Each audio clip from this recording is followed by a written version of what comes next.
મારું નામ doctor Bhavesh Patel, rotary eye institute Navsari. હું છેલ્લા 13 વર્ષથી છું એઝ અ કન્સલ્ટન્ટ ઓપ્થેલ્મોલોજિસ્ટ.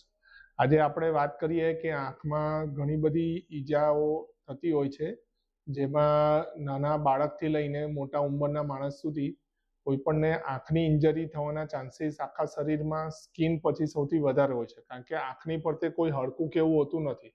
એટલે આંખનું પ્રોટેક્શન કરવું લાઈક સ્કિનનું પ્રોટેક્શન કરવું તેવું આજે થઈ ગયેલું છે. નાનામાં નાની વસ્તુથી મોટી વસ્તુથી આંખમાં ઇન્જરી થવાના ચાન્સીસ હોય છે. આંખના ટિશ્યુ બહુ જ ડેલિકેટ હોય છે. માઇનર ઇન્જરી પણ મેજર તકલીફ કરી શકે છે. એમાં સૌથી પહેલાં તો નાના બાળકોને જેમ કે આપણે જે ઉંમરવાળા વ્યક્તિ તમાકુ ચૂનો ખાતા હોય છે, તે ચૂનાની ઇન્જરી સૌથી ડેન્જરસ હોય છે, જેનાથી કેમિકલ ઇન્જરી થાય છે બહુ એડવાન્સ સ્ટેજમાં. બીજું કે જે આપણા તહેવારો છે, જેમ કે દિવાળી છે, હોળી છે, તે દરમિયાન પણ આંખમાં ફટાકડાના લીધે કે કલરના લીધે ઇન્જરી થવાના ચાન્સીસ હોય છે વધારે. આપણા દેશમાં ક્રિકેટ એ બહુ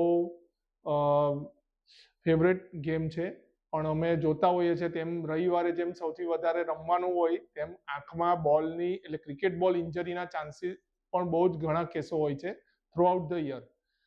એના માટે સૌથી પહેલાં તો આંખમાં પ્રોટેક્ટિવ ગ્લાસીસ તમે જે ઓપ્ટોમેટ્રિસે સલાહ આપેલી હોય, જે ઇન્ડસ્ટ્રીઝમાં યુઝ થાય કે જે પ્રોટેક્ટિવ ગ્લાસીસ આપણે યુઝ કરીને આપણે કોઈ પણ એક્ટિવિટી કરાવવી જોઈએ. એના માટે પેરેન્ટ્સે ધ્યાન રાખવા જેવું બહુ જ જરૂરી છે, કારણ કે જો પ્રિવેન્શન કરશો તો આ ઇન્જરી 100% અટકી જશે.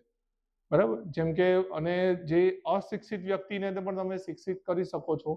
જેમ કે આંખમાં આપણું એગ્રીકલ્ચરલ સરાઉન્ડિંગ એરિયા છે, ત્યાં લાકડીની injury, wooden stick injury, thorn injury કે ઇવન એનિમલ સાથે રમતા હોય તે દરમિયાન પણ ઇન્જરી થતી હોય છે.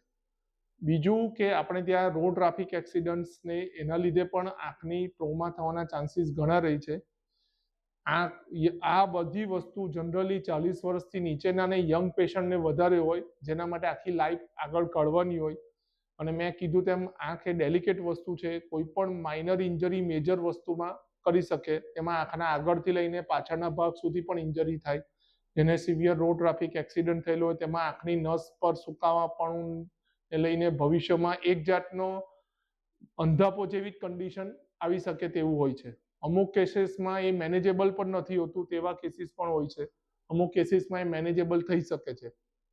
અમારે ત્યાં આંખના ઇમરજન્સી 24 કલાક 12 મહિના સુવિધા ઉપલબ્ધ છે, જેમાં આંખના આગળથી લઈને પાછળના ભાગની ઇન્જરી થાય તો એનું પ્રોપર ડિટેલ અસેસમેન્ટ કરીને એનું પ્રોપર સ્ટેપ વાઇઝ મેનેજમેન્ટ કરવું પડતું હોય છે.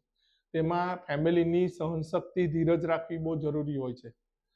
એટલે તમે જેટલી કાળજી રાખશો એટલું તમે આંખ બચાવી શકશો તેવી આજે સ્થિતિ છે.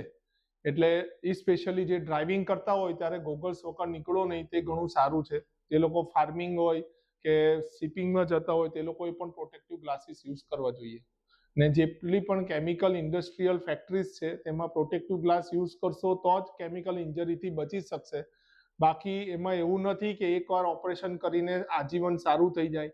મલ્ટિપલ ટાઈમ્સ મલ્ટિપલ સર્જરી કરતા રહેવું પડે છે. આજીવન મોટે ભાગે ફોલોઅપ પણ ઘણું બધું લાંબુ કરવું પડે એવું હોય છે.